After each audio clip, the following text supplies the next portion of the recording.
আমার নাম সৃজন।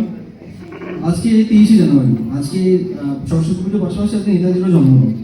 তো সেই উপলক্ষে আজকে আমার লেখা একটা কবিতা আমরা দুজনে আবৃত্তি করতে চলেছি। কবিতার নাম হচ্ছে নেতাজি বেঁচে আছে। নেতাজি বেঁচে আছে।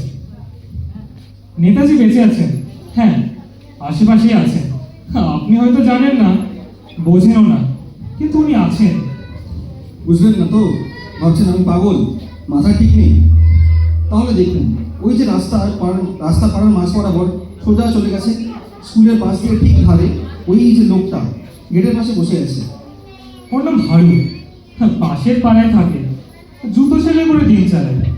কোন দিন খদ্দের আসে, কোন দিন আসে না। এলে ঠিক মতো খাবার জোটে, না হলে জোটে না। তবু ওর ছেলেকেও পড়ায়, পাড়ার স্কুলে আর 5 জনের সাথেই পড়ায়। কারণ কারণ ওর ছেলে নাকি পাইলট হতে চায়। তাই হারু ওর জুতো সেলাই করে ওর ছেলের জন্য, যাতে ওর চলায় কোনো বাধা না আসে। হারুর ঠিক পিছনে ফুটপাথের ওপারে বাচ্চাটাকে দেখেছেন? ওই যে ছেঁড়া জামা প্যান্ট পরা বাচ্চাটা, ও এখানেই থাকে। ওর সামনে ঝুড়িতে কয়েকটা ফল, ও ফল বেচে। হাতে করে রোজ 10-20 টাকা পায়, তাই দিয়ে দুবেলা এটা সেটা খায়। কিন্তু ওর পায়ের কাছে যে বাক্সটা, ওতে কি আছে জানেন? একটা বই, পৃথিবীর যত অদ্ভুত আশ্চর্য আবিষ্কার তার বই। ওটা ও পড়ে। ওটা হারুর ছেলে ওকে দিয়েছে। ওর মা বাপ নেই, কিন্তু ফল কিনতে আসা কোট প্যান্ট পরা বাবুদের মুখেও শুনেছে বই পড়লে নাকি সেলাম করে। তাই ও ওদের মতো হতে চায়, ও বই পড়ে। এইমাত্র এইমাত্র যে ভদ্রলোক ওর কাছ থেকে ফল কিনলেন, দেখলেন আপনারা? ওই যে ফল কিনে 10টা টাকা ফেরত নিলেন না, উনি যাচ্ছেন পাশের ব্যাংকে। রাস্তার পাশে যে সরকারি অফিস, উনি তার বড়বাবু। ছোটবেলায় 40,000 টাকা ঘুষ দিতে পারেননি বলে দামি চাকরি থেকে বাদ পড়েছিলেন। তারপরে আজ 32 বছর হয়ে গেল। সেই 32 বছরের চাকরি জীবনে কখনো কোথাও মাথা নোয়াননি, নিজের মাইনের বাইরে কারোর কাছ থেকে কিছু নেননি। স্বভাবতই ভালো মানুষের খেসারত হিসেবে আজও সরকারি ভাঙা ঘরে থাকেন। বাস না চললে সাইকেল চালিয়ে অফিস যান। গরিব গরিব কর্মচারী খালাসিদের নিজের পকেট থেকে ওষুধ কেনার টাকা দেন। আর স্বাভাবিকভাবেই স্বভাবের কারণে সবার কাছে চক্ষুষণ হন। তবুও লড়ে যায় একা, যাতে অজস্র লোকের গালাগাল খাওয়া নড়বড়ে পরিষেবা অন্তত একটু শক্ত হয়। ব্যাংকের যে কাউন্টারে বড়বাবু অফিসের চেকটা জমা দিলেন, ওই কাউন্টারে বসা অল্প বয়সী মেয়েটাকে দেখেছেন? ও নতুন চাকরি পেয়েছে। ও ওর বাবার একমাত্র মেয়ে। ছোটবেলা থেকেই ও যা চেয়েছে ওর বাবা তাই দিয়েছে। তাই আজ চাকরি পাওয়ার পর ওর খুব ইচ্ছে বোনাসের টাকা থেকে বাবাকে কিছু দেয়। কিন্তু পুরো টাকাটাই লাইনে বড়বাবুর ঠিক আগে দাঁড়ানো লোকটাকেও দিয়েছে। লোকটা যদিও জানে না। আসলে লোকটা রিক্সা চালায়। ও এসেছিল ওর জমানো কিছু টাকা আজ ওর বউকে পাঠাতে। ওর বউ বিহারে থাকে ওর বেটা বেটিকে নিয়ে। ও রিক্সা চালিয়ে যা পায় তা কিছু পাঠায়। লোকটাকে কিছু না জানিয়েই মেয়েটা বোনাসের টাকাটা জমা দিয়েছে, পুরোটাই দিয়েছে। বাবার জন্য কিছু কেনা হবে না বটে, কিন্তু তাও ওর মুখে হাসি। কারণ ও জানে আজ ওর টাকায় আজ অনেক দূরে কোনো এক বাড়িতে দুটো ছোট ছেলে মেয়ে আজ একটু ভালো খাবে। বাবার জন্য এর থেকে ভালো গিফটটা হতো কি? দেখুন তো, বলতে না বলতে রিক্সাওয়ালা এসে হাজির। হ্যাঁ, ওই যে ব্যাংকের গেট থেকে বেরিয়ে আসছে, ওর কথাই তো বলছিলাম এতক্ষণ। এই গরমে রিক্সা নিয়ে ও এখন স্কুলে যাবে। হেডমাস্টার মশাইকে ওর স্কুল থেকে বাড়ি নিয়ে যাবে।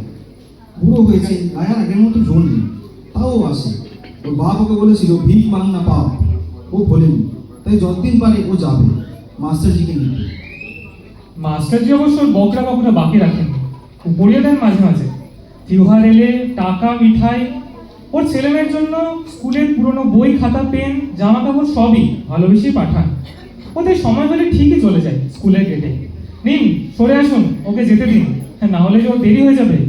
আরে আসুন, কি হলো, আসুন। কি ভাবছেন? এত কিছু দেখলেন, কিন্তু এর মধ্যে নেতাজি কোথায়? আপনি এখনো দেখতে পাচ্ছেন না, কারণ আপনি কোনোদিন নেতাজিকে ঠিকমতো দেখেনি। এই নেতাজি মানুষ না, নেতাজি একটা জেদের নাম, একটা হার না মানা লড়াই, দাঁতে দাঁত চেপে নিজের পায়ে টিকে থাকার জেদের নাম নেতাজি। যে যেতে বসে, লোকের পায়ে নরম জুতো বানানো মুচি, হাতে ফোসকা নিয়ে ছেলেকে আকাশে ওড়ানোর স্বপ্ন দেখে। অথবা অনাথ না খেতে পাওয়া ফল বেচা ছেলেটা ফুটপাতের ধারে বসে একটু একটু করে ভবিষ্যৎ করে, সেই যে। যার পাশে 50 পেরোনো সৎ প্রৌঢ় অনেক না পাওয়ার মাঝেও মাথা উঁচু করে এখনো সরকারি পাক পরিষ্কার করার চেষ্টা করেন, কিংবা সদ্য চাকরি পাওয়া মেয়েটা বাবার জন্য বরাদ্দ উপহারের টাকায় কোনো এক অচেনা রিক্সাওয়ালার ঘরের অন্ধকার কিছুটা দূর করতে চায়, সেই রকম যে। আর এদের সবার জেদেই নেতাজি বেঁচে আছেন, আর এদের সবার জেদেই নেতাজি ফিরে আসেন। আপনি শিক্ষিত সভ্য, পরীক্ষার খাতায় ওনার নামের পাশে মৃত লিখতেই পারেন, কিন্তু মনে রাখবেন অহিংসার দলিলে এই নেতাজিকে চাপা দেওয়া যায় না। এই পাড়াটার মতো এখানে ওখানে ছড়িয়ে ছিটিয়ে থাকে এমন অনেক পাড়ার নাম জানা লোক, যারা প্রচারের আড়ালে প্রতিদিন পতাকার ধর্ম চাকা একটু একটু করে ঠেলে এগিয়ে নিয়ে যায়। তাদের ঘামে ভেজা ধুলো মাখা হাতের রেখায় আজও তাকে দেখা যায় প্রতিদিন।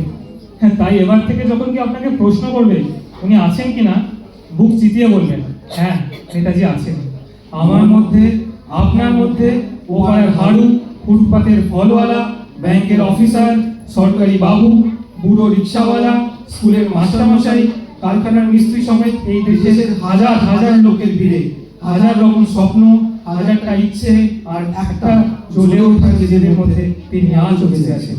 চিরকাল চিরকাল থাকবেন।